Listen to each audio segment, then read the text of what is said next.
नमस्कार, good morning, सुप्रभात, राधे राधे। आप सभी देख रहे हैं आरबी पाली और मैं हूं आपके साथ रामू वाजपेयी। जैसा कि आपको बताया था हमने कि गणित और विज्ञान की बेहतर तैयारी के लिए हम आपको तैयार करेंगे और बिल्कुल बेसिक से जीरो लेवल से गणित की शुरुआत हम करने जा रहे हैं।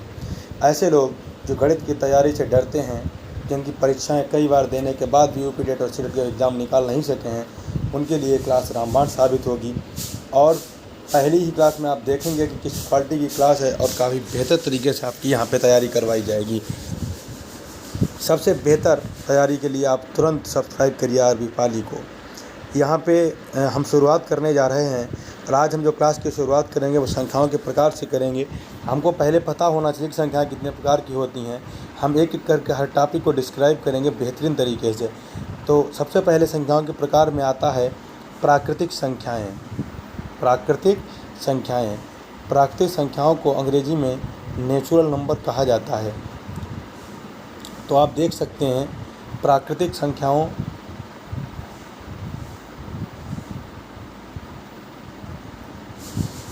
संख्याओं को अंग्रेजी में नेचुरल नंबर कहा जाता है। प्राकृतिक संख्याएं कौन सी होती हैं? एक से लेकर अनंत तक की संख्याओं को प्राकृतिक संख्याएं कहा जाता है। 1, 2, 3, 4, 10,000, 50, 100 कोई भी संख्या प्राकृतिक संख्या हो सकती है। लेकिन सवाल परीक्षा में आपसे ये नहीं पूछा जाता। परीक्षा में प्रश्न आता है कि सबसे छोटी प्राकृतिक संख्या कौन सी है, तो आपका आंसर होगा 1। सबसे छोटी प्राकृतिक संख्या 1 होती है। इसके बाद में नंबर 2 आता है पूर्ण संख्याएं, यानी कि होल नंबर।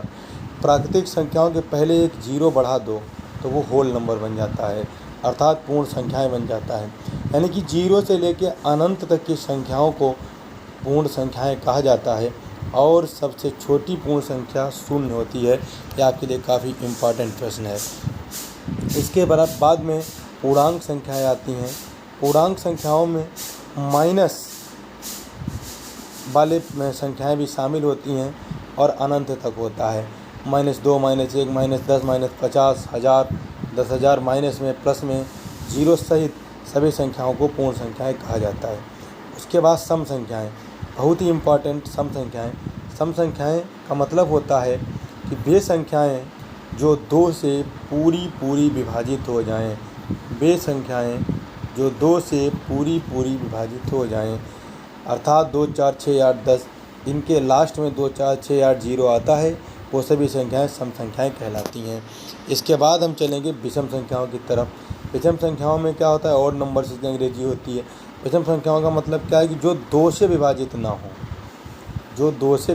हो, जैसे 1, 3, 5, 7, 9 अनंत तक चली जाएंगी। ऐसे सभी संख्याएं जो 2 से विभाजित नहीं होंगी। सबसे छोटी सम संख्या अगर आपसे पूछेगा तो आपका आंसर होगा 2। सबसे छोटी विषम संख्या अगर पूछेगा तो आपका आंसर होगा 1। उसके बाद में